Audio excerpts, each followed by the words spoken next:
بسم الله الرحمن الرحيم. الحمد لله والصلاة والسلام على رسول الله. أما بعد، السلام عليكم ورحمة الله وبركاته. ولا ليال أنيقو كهدليا مقعيقا دولي سري أصلي حسن عبادي إيا مقع سومالي وين تنبدا شعل أيا وحان عدسي أسو تشيدينيا مدنياشا إيا مرووين كأيحل ديبانا دلبدا أقل كترسن. mudanayaal iyo marwooyin waxaad tihiin dad waxgarad ah oo caqli wanaagsan Allah subxaanahu wa ta'ala ku manaystay.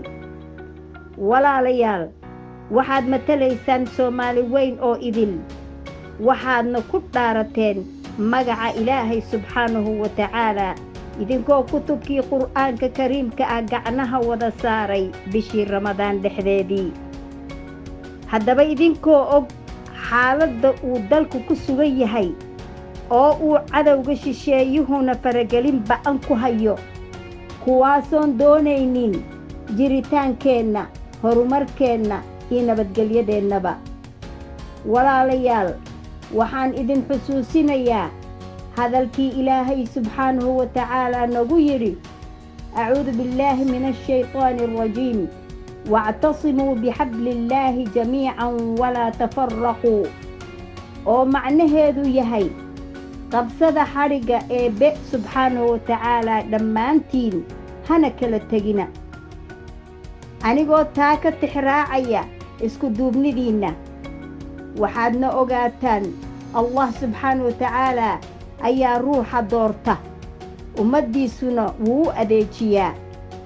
awoodda Rabbi baa iska leh, idinkana idin siiyey awood aad ku codaysaan oo aad ugu hiilisaan dalka, dadka iyo diintaba. ogaadana Soomaali weynay inaad mid tihiin.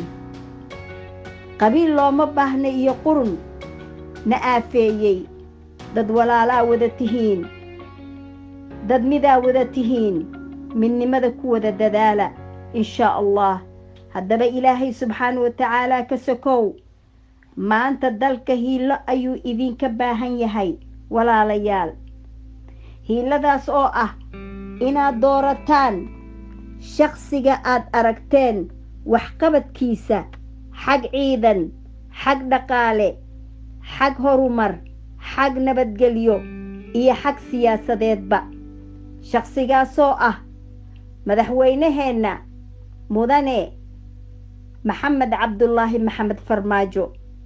walaalayaal, xildhibaanadeenna sharafta lahow, waxaad ogaataan inuu codkiinna dalka badbaadin karo, kana hortegi karo faragelinta shisheeye ee dalkeenna lagu hayo.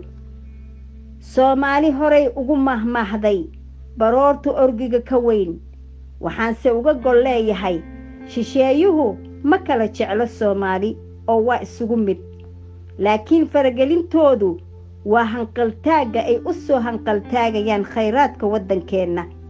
haddaba walaalayaal, codkiinna ugu hiiliya badbaadinta dalka, dadka iyo diintaba, anigoo idinka wada rajaynaya inaad iga aqbali doontaan codsigaygan insha Allah. wajazaakum Allahu khayran, wabillaahi tawfiiq, wassalaamu calaykum waraxmatullaahi wabarakaatuh.